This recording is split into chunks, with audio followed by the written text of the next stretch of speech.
Nabisto na ni Pangulong Marcos ang basurang malaki pa sa Parañaque. Malaki pa po sa Parañaque ang basura nila. Ito ay nagmula sa Baclaran. Ano po ba ang meron sa Baclaran? Di po ba ay doon ang pangalawang divisorya na pinamimilihan ng mga murang bilihin at sandamakmak na taong nakatira? At makikita nyo rin po sa bawat iskinita na tila baga ito ay mga squatters na nakatira. Hindi po natin minamata ang mga taga-squatters. Hindi rin natin sinisisi ang mga vendors. Ang kulang po sa kanila ay pagtutok ng taga-gobyerno at pagbabantay para mabigyan ng disiplina ang hindi mga sumusunod sa patakaran na swak para sa lahat sa buong bansa.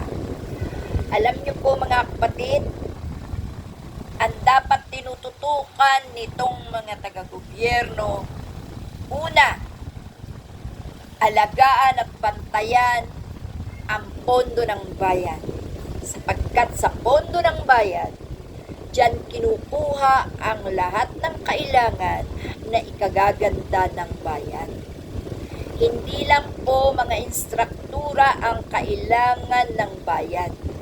Hindi lang po mga makabagong kagamitan ang kailangan ng bayan. Paano tayo tatawaging moderno? Paano maipatutupad ni Pangulong Marcos ang modernization kung ang Pilipinas naman ay namumulaklak sa basura at mga nakakasulasok na amoy ng mga imburnal, mga estero, kalsada, mga harapan ng iyong dinadaanan. Kahit sa harap ng mga malls ay marami ding basurang nakakalat na nakikita. Paano gaganda ang Pilipinas kung puro basura at nagsasanhi ng sakit sa mamamayan?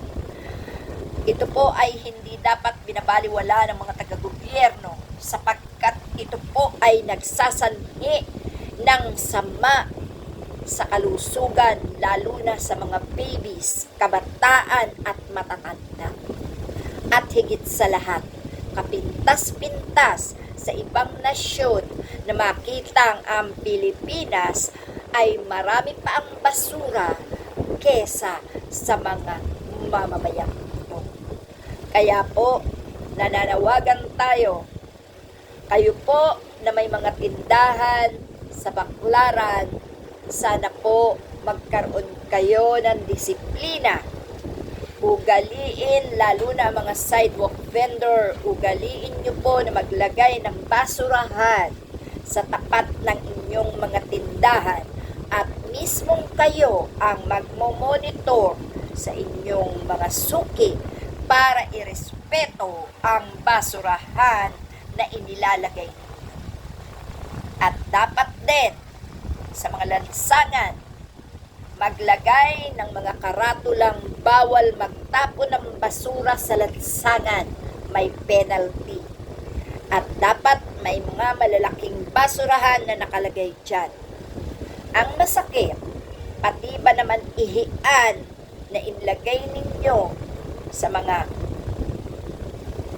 gilid ng kalsada ay hindi napapangalagaan, kaya umaalingasaw ang amoy ng mga mapanghing ihi ng mga mamamayang nag-i-stop over diyan.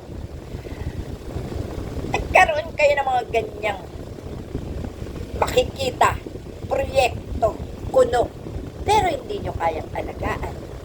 Anong klase kayo ng mga tagapaglingkod ng bayan?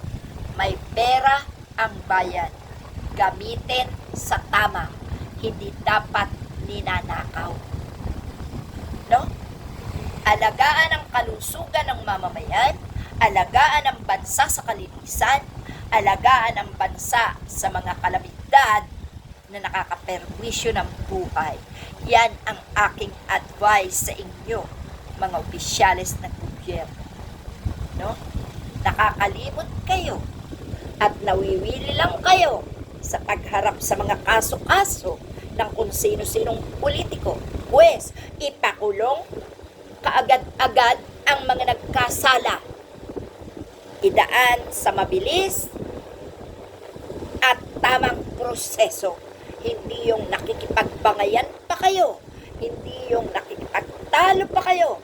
Tapunan kayo ng tapunan ng mga bad words dyan sa inyong mga paglilitis, pero hindi nyo naiisip na binabaha na kayo ng basura, binabaha pa kayo ng tubig dahil sa mga perwisyong yan. Ipakulong si Sara Duterte para hindi na pamarisan bilang Vice President na nagkasala.